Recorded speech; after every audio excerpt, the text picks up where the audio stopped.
စိုက်ပျိုးရန်လုပ်ငန်းစဉ်တွင်မျိုးစေ့ချခြင်းအပင်ချဲခြင်းနှင့်ရိတ်သိမ်းခြင်းတို့ပါဝင်သည်နေရာလုပ်ငန်းဆောင်ရွက်ချက်တစ်ခုစီကိုလေ့လာကြည့်ကြပါစို့ယခုနောက်ပိုင်းတွင်မျိုးစေ့ချဆက်များအသုံးပြု၍မျိုးစေ့ချခြင်းလှုပ်ဆောင်လေးရှိသည်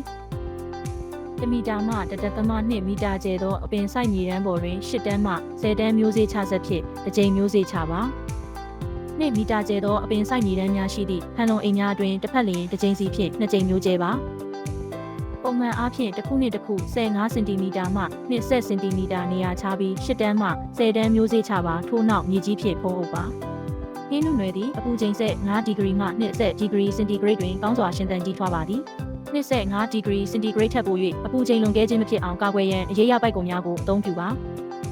မျိုးစေ့များစွာကျဲပတ်ပြီးနောက်တွင်အပင်များကြီးထွားစဉ်တစ်ပင်နှင့်တစ်ပင်ကြား6 စင်တီမီတာခန့်နေရာခြားရန်အပင်များကိုချဲပါ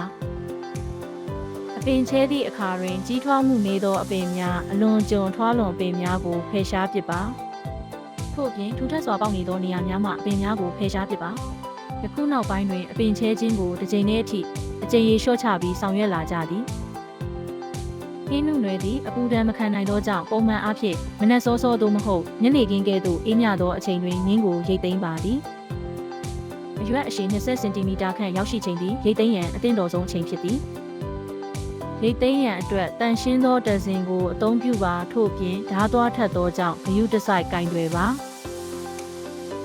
အပင်တစုချင်းစီကိုလက်တစ်ဖက်ဖြင့်ညင်သာစွာကင်ပြီးမြေကြီးထဲသို့အနှဲငယ်တူးဆွသကဲ့သို့တန်စင်ဖြင့်ဖြတ်တောက်ပါအမြင့်ရင်းဤအောင်နားမှတေချာဖြတ်တောက်ပါအမြင့်ရင်းအပေါ်မှအရွက်များကိုမညက်ပါနှင့်ရိတ်သိမ်းပြီးသောဟင်းနုနယ်များကိုမြေကြီးနှင့်မထိစေရန်ပလတ်စတစ်အလွှာပါသို့မဟုတ်သတင်းစာစကူပေါ်တွင်ထားရှိပါမပိုးဆောင်မီတွင်မြေမွန်အစအနများကိုဖယ်ရှားထားပါဆိုးရွားစွာညှိုးနှွမ်းနေသောအဝါရောင်တန်းနေသောသို့မဟုတ်ပုတ်ဆွေးနေသောအရွက်များကိုဖယ်ရှားပစ်ပါ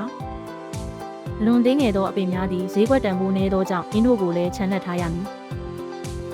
အပင်အများပြားကိုတပေါင်းထဲစုစည်း၍ကျိုးဖြင့်ချီပါအရွက်များမကျိုးကျေစေရန်နေရာလုံလောက်ချန်ပါအဆိုဓာတ်ထိန်းထားနိုင်ရန်အတွက်အရင်းတွင်3.5 စင်တီမီတာချန်၍အမြင့်များကိုတီးဖြတ်ပါ